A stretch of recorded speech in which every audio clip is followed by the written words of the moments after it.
Hello everyone, welcome to a Let's Play / Let's Look At of Driftmoon, new game that's just come out, made by the wonderful people at Instant Kingdom.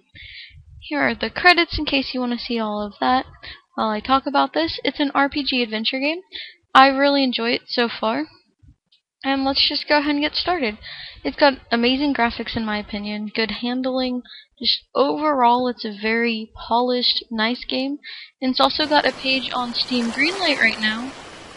If you like something, by all means, the link will be in the description and go vote for it. And I'll also link to their page where you can get it already. One thing I don't like about this game is displayed here. You have to be male, which kind of annoys me because I am a girl. But that's okay. Let's see. Let's name him. I don't know. Let's be Ted. There we go. Let's be Ted. And there's 4 difficulty levels. Adventure, which more focus on the adventure. Champion has some elements of fighting.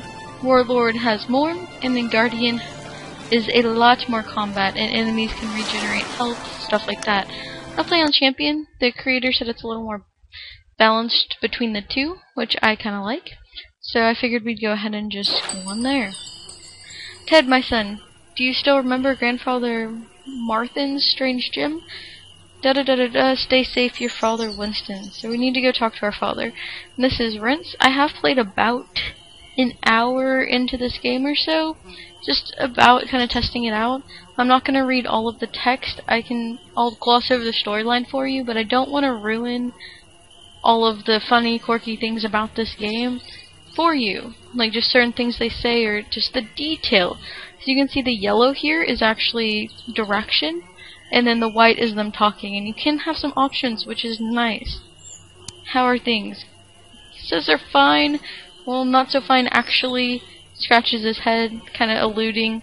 And apparently my mother's on the way. Father sent me. Yes, he did. Listen, Ted, now that you're here, there's something I've been wanting to trails off as my mom comes up. Well, she's certainly in a hurry. We'll talk later. Meet me in the tavern tonight in conversation. Here's our mother, and the first time I played this, I tried to move, but it wouldn't let me. They're coming. You must hide, Ted, right now. Please trust me. There's no time to explain. And she pushes you into the well. You should have seen my face the first time I saw that part. It was beautiful. Okay, there we go. Long time passes. You basically got knocked out in the well. There are these question mark hints that I find that are very useful. You make them spin around. Pick up the torch, showing you my inventory. So now we can see. Yay! And I am using the mouse to walk, and then you can see your hotbar down. You can see your hotbar down here. There's health, your mana, and your hotbar can actually go all the way across all numbers 1 through 9 and then 0, and then F1, 2, 3, and 4. So there is that. And the creators said WASD is possible, but they would recognize for computer play if that you use the mouse. They said it's a lot easier. We just got a dagger, so all you have to do to equip it is click on it. If you want to unequip, click it again. That's really easy. I do like the interface for this game.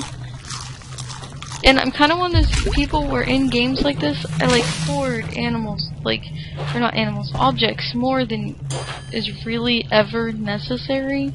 When you want to collect those silver feathers, as you can see in your inventory right here, it adds 1 point to your ultimate mana. You can check barrels in this game, you can check chests, you can pretty much anything. As far as I know, you can't become encumbered. There is a limited amount of inventory slots. So I mean, it is possible that you would run out of room, but I don't know about actually slowing you down. Which is nice because, like I said, I'm kind of a hoarder in games like this. I will collect damn near everything until I just have to make a decision on what to leave behind. Because you never know. And you can drag things by holding on to them and just with left click. And collect food. Food is important. You're hungry, you do eat them. He's been petrified. That's not good. He's been turned to stone. Everyone seems to be turned to stone. So that's a scary element there. You don't know what's going on, anything like that. I'm just kind of going through here collecting things, because you never know what you might need. Anytime you pick up a letter or anything, it'll bring it up for you. I wish I could say I read them all even the first time. I just got the tavern key. Honestly, I didn't. And this is Word, who is our dad's apprentice.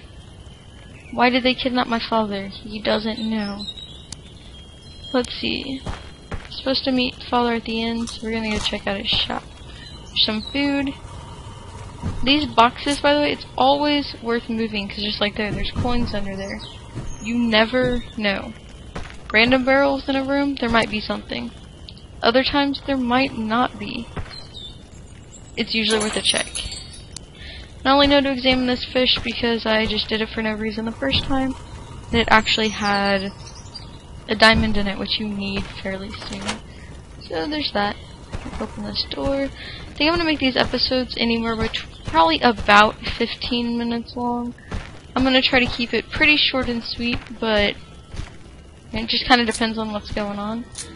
I usually check these pools of water for this reason, because every once in a while I found that there are coins on the ground. Don't know who moved that boat, for no reason really. I don't know who was just kind of chilling with their coins. Oh, and when you attack spider webs in this game, a spider tends to come out of nowhere and decide to attack you.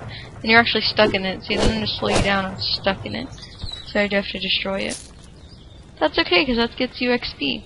Your experience bar is down here on the left right, along with your, the bottom left, sorry about that. Shows you how much XP you need, and then your food is also there. So move that, and more coins. So moving stuff around in this game can be extremely beneficial. And I just kind of collect everything that might possibly someday become useful. On your hotbar, the first thing you have right now is your basic attack of Focused Blow, which you can press to do a little more damage on your basic attack. You have to have a melee weapon to do that, but no big deal. There's another silver feather. There's feathers literally laying around like everywhere, so you just really have to keep an eye out for them. You can take berries off trees and such to add to your food bar. And these green rocks, you can also collect salt, which is used in making potions, because later in the game you can get the blueprints for like health potions, stuff like that. And that allows you to make them. So here we're gonna get attacked by more spiders. Or a spider, I guess be the case. I'm sure in some of the more defense, action parts of this game, or levels, I guess, way to put that, there would actually be probably more than one spider there. Let's see, this guy is also petrified. They clearly haven't petrified all of his animals, only some of them. Which, technically makes no sense. And I just picked up some gloves, which I will go ahead and put on. And there's the dagger, torches, just kind of organizing. And you can put your potions on your hotbar as well. That way you don't have to get into your inventory. Who are you? They call me Blotch. I spilled ink on the captain's map. That's funny. I'll let him out. Stand back. It's actually where he tells you to go get the diamond, but anyway. But I already grabbed it. And if you saw that right there, it said Karma +1. You actually have Karma points, and you can gain them, you can lose them. If you're going all for yourself. Okay, level 2 is reached. I gain enough XP. You get XP from fighting and completing quests and tasks, like a normal RPG game you'd expect. You've got strength, dexterity, agility, constitution, and intelligence that you can level. We got 3 points for this one, for this level, to put wherever we want it to. I'm going to put it here, agility and strength. And then these are a talent that you can gain. There's actually goldfish hidden in the game that you can find. They give you random, plus intelligence or plus a random talent, anything like that. They're kind of neat to have. I'll go ahead and get that. I think they're fun to find. But that's just me. So let's go over here. We need to get through this gate. If you try to reach through there, you see he's petrified and in the way. You can't reach the lever, but you can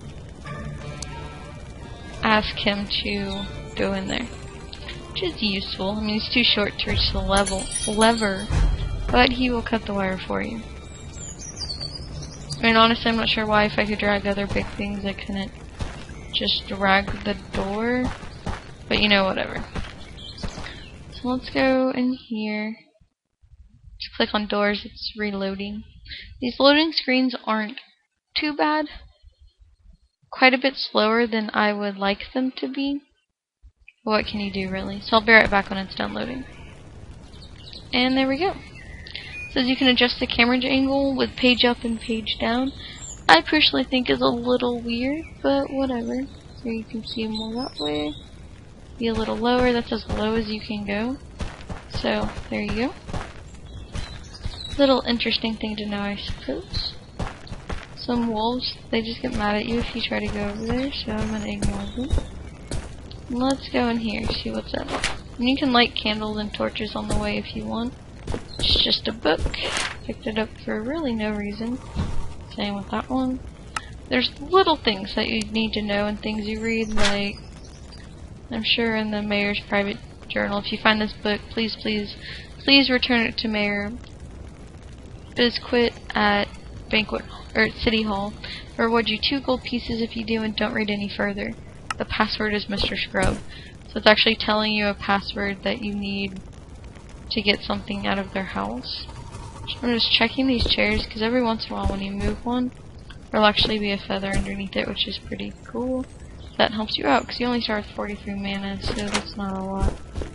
Let's try to go in here. And there's the mayor. These are orders that he was writing. Actually just talking about things happening around the town that have been suspicious or bad. You get a lot of information from him. You can pick up those arrows. And the gargoyles, you can actually talk to them. He's like, what's the password? All these options. Before you read the book, Mr. Scrub is not an option, so you did have to find it. So I'll go ahead and press that. There we go. And let me know if you want to see this from this point on, or if you want me to skip ahead and just explain where I'm at in my other game. It's totally up to you if you want to see all these little parts. These first beginning quests are really tutorial-ish, so it's completely up to you, but just let me know. Comment, whatever. And be sure to leave likes for this series if you like what is going on in conversation. Okay, so we've got a shed key in here, and some more armor. Let's go ahead and put that on real quick. So you need your armor, you really do. Like at first I was like, it's not a big deal, I forgot a lot to put it on. As you'd expect, the game does get harder. Oh hey, there's a chest. I wonder if they'll attack me if I go for it. No? No? Okay, cool. They in fact did not attack me. I don't know what I just picked up there. It's like carrot or something? Yeah, I have no idea. Okay, let's go this way. It's another person. Let's see, that's Granny Newman. Let's see what's in her house.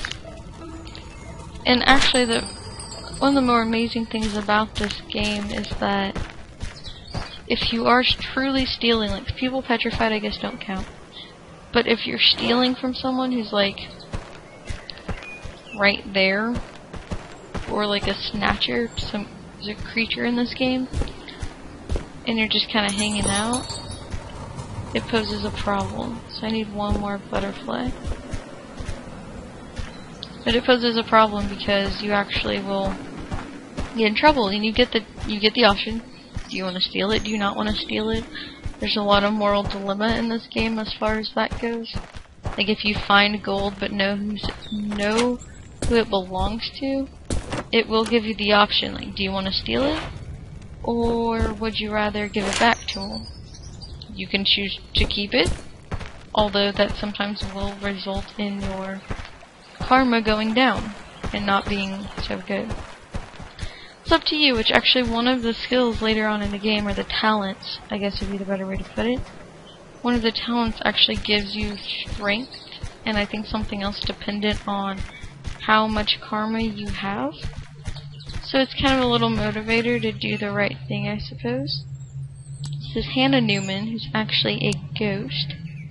She won't tell us what happened. I'm sorry for her, but there's really nothing we can do yet. What we need to do is defeat that monster that's on the... It's in that little passageway where I set down the butterfly. Let's check this desk. What's in here? some green salt, which is what you get from the rocks as well. Bookshelf full of old board games. That seems fair. I like board games. I don't know why you can't pick up the fish. It's a dead, rotten fish. I guess because it's rotten, I guess you wouldn't really want to eat it. But, you know, there's another silver feather and another book of monsters. So I guess it'd be really useful to use that tactically and learn more about the monsters that you come across in the game.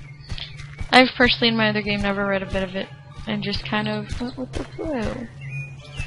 Well, what can I say? I'm still trying to find the alchemy shop.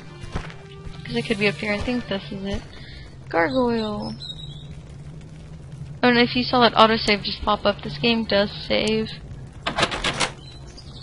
every 10 minutes, I believe. Yeah, 10 minutes. Oh, spider. That's fun. Oops, and I pressed the wrong button. I was playing LOL earlier. I accidentally pressed Q.